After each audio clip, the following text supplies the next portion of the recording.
Patty and I developed this Tech Safe School program to address this growing concern among parents about the impact that technology is having on their kids.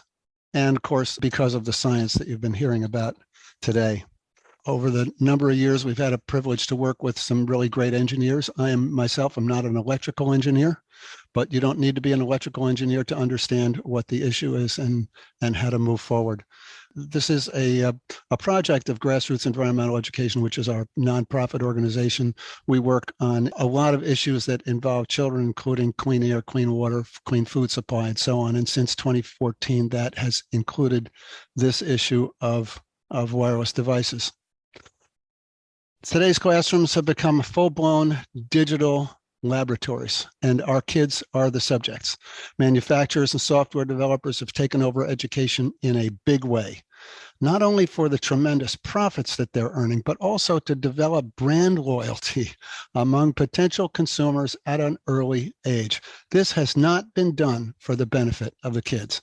And I think there's a growing movement to push the pendulum back a little bit to some reasonable balance between the actual teaching techniques that have helped children learn for generations and the reliance on mobile screens to teach our children.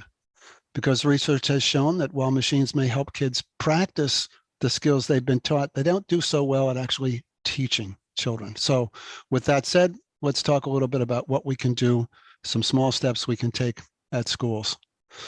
So first, and to state what should be pretty obvious to everyone, a school is no place for a cell tower. Cell towers put out significant amounts of RF radiation as they handle their phone calls and texts and web traffic.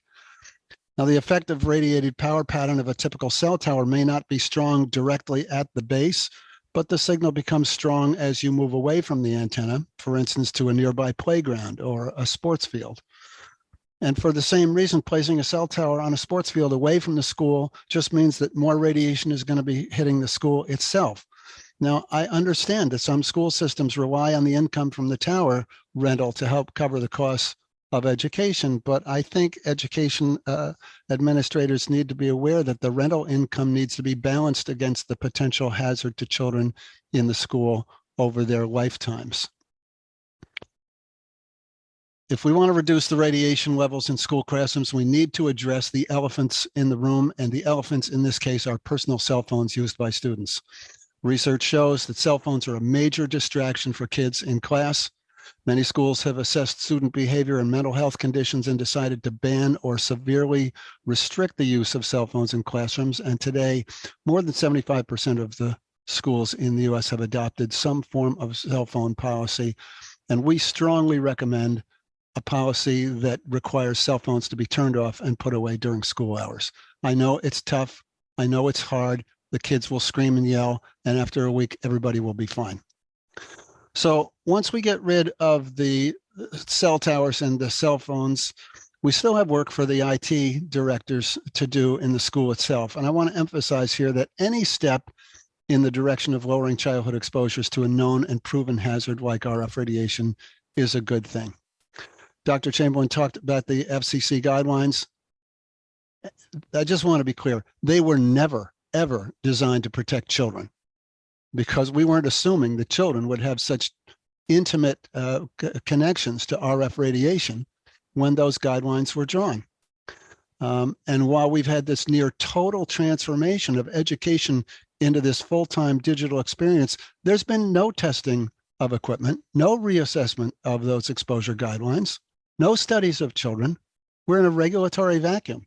And I might mention here that the FDA is legally required by law to study the conditions under which Americans are exposed to RF radiation, such as school classrooms, and to develop techniques for reducing those exposures. But as you are aware, the FDA is doing none of those things. We filed a legal petition with the FDA demanding that they comply with the law. And if necessary, we're going to go to court to force the FDA to obey the law. And when we win, you can expect that this presentation today will not be given by me. It'll be given by the FDA. Okay, so any step is a step in the right direction. Even small steps can have a big impact on the amount of radiation to which our kids are exposed.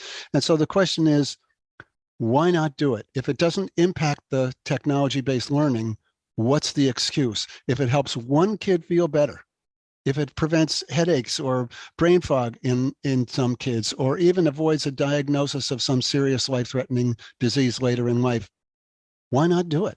There's no downside. So the first thing we want to do is to establish a baseline level of exposure in the school.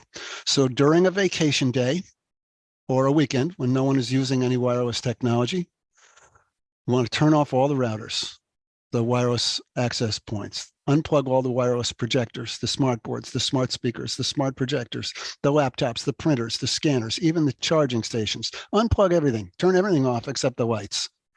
Leave your cell phone outside, take off your smartwatch, leave it outside too. The only tool you're going to need is an RF meter.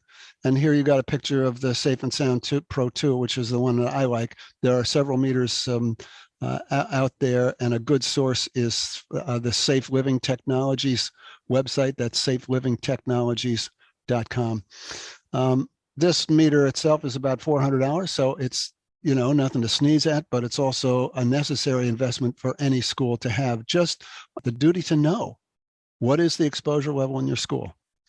So this meter has sound, so you can hear the signals that are being picked up. So you want to take readings at different locations in the classroom, near the windows, away from the windows, in the middle, especially at task level, at desks or tables where the kids are usually seated. Keep a record of the readings that you're getting. And then turn on the routers and the wireless access points, all the devices, and retest the same areas to see the levels. And again, keep record of the readings that you're getting. And then finally, when school is back in session and all the kids are working away with their devices, take some readings at those same locations and look at the aggregate exposures with everything going. And now you can identify where the hotspots are in those classrooms and know what you're dealing with. And you'll find much more detailed instructions on exactly how to use your meter to take reliable measurements on our website, which is techsafeschools.org. We've really tried to create that silver platter and hand it all to you on the website, so everything you kind of need to understand is there. We'll talk a little bit about time and distance. Distance as your friend. And this is particularly important for grade schools. We'd like to limit the amount of time that the wireless system is actually operating. It doesn't need to be on throughout the school day. Teachers can develop their lesson plans around the wireless schedule, and there can always be a hardwired computer or two in the classroom, or all of them for that matter. If there's an emergency and somebody absolutely needs to access the internet, that's always possible. But there are timers available. You see one on the right-hand side of the screen, timers available that can automatically shut off the wireless after a specific time, or this can be programmed by your IT person to go, on and off on a schedule. So, the wireless is going to be on between, 10 o'clock and 11 o'clock in the morning and between 1 o'clock until whatever it is, right? So, but it's not on all the time. We also recommend placing the routers or the wireless access points in an area where neither teachers or children spend a lot of time, which is usually in some far corner of the classroom or even over the classroom door. Distance is your friend again, so we don't want any student or teacher sitting directly under a router all day, every day. Talk about power and beacon frequency for a minute. You have to understand that by default, most of these routers come from the factory set at 11, as they said in the movie. The volume is all the way up. The power is all the way up because they want the thing to work great right out of the box. But that's way, way, way more power than most classrooms need. Most schools are using what they call enterprise Wi-Fi, which is designed to connect hundreds of devices with a router or the wireless access point. They're capable of providing coverage for 2,000 square feet, which is a little more than a classroom. So this is a lot more than is needed. And fortunately, adjusting the power level for the system is really a simple software adjustment. The insert that you see here in the middle of the screen is from the Cisco 9130AX operating manual. That's the system that many schools are using. And here you have the option to reduce the power to whatever level you want. We recommend that you begin reducing the power level by 25% and see what happens. Make sure the connectivity is still good. Reduce by another 25%. Most systems are going to deliver excellent performance at a fraction of the factory set power. And in a minute, you'll see an example of a school that reduced the power output by more than 90% and everything still worked fine. While we're at it, we want to reduce the frequency of the beacon signals from the router. So like the power output, the time interval between the beacon signals is easy to adjust. The higher the value, the more time between signals and the less exposures for students and staff. Most routers are set at the factory at 100 milliseconds, but your IT person can easily adjust that to a higher number, like 1,000 milliseconds or even higher, without impacting the technology. Most of those beacon signals are set for people that are moving between routers and moving around in larger areas than a classroom. So that's why they set those beacon frequencies as quick as they are. Here's a report that I was going to mention to you about from a school in Canada that wanted to reduce their student exposure. And you can see here over on the right-hand side, the column showing the percentage of reduction in exposure they were able to achieve.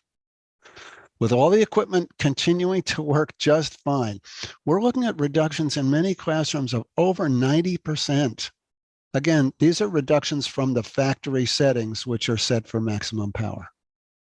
So don't let anybody tell you it can't be done. It can be done. It is being done. Lots of schools are doing this.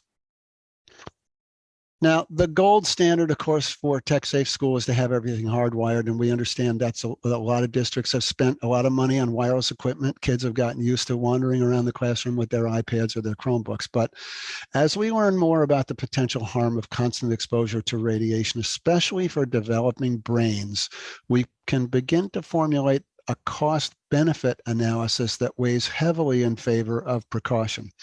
One easy and immediate fix is to hardwire everything that's fixed in the classroom: the smartboard, the projectors, the speakers, the printers, other fixed devices that don't move around. Those can all be connected easily with Ethernet cables in local networks. And here on this slide, you can see some of the options that are available to help hardwire portable devices. These include a simple Ethernet switch. That Netgear box is what they call a switch, and it turns one access point into more than that. The Big Red Spider, which is something that our nonprofit developed. It's fed from above, and it offers 7 ports around the thing, and it looks cool, and the kids love it. In the bottom right-hand corner, you can see that simple adapters are available for any device, including your cell phone, if you want to connect to the internet using a wired connection. So, working with IT people and medical professionals, we've put together a best practices for schools. That's the one-pager on your right-hand side. It includes a lot of the information that I've included in this presentation today, and you can download the document and other information on the resource pages of our website. You're also looking at this advisory sticker. I think Kent mentioned the black box, or maybe it was Cindy. They expected, when the studies got done, they expected to see a black box warning on all these things. This is the black box warning. Okay, it says this device emits radio frequency radiation when operating. Do not place in close contact with your body. Do not hold this device in your lap. Keep screen at least 16 to 18 inches from your face. Use an airplane mode or connect with hardwired connections to avoid radiation exposure. And again, you can get more information at TechSafe Schools. These stickers are available on our website on the resources page. They fit an Avery 5159 label, if you know what that is. So that's going to do it for my presentation. I'm happy to answer any questions you have. And again, thank you for inviting me to this amazing webinar.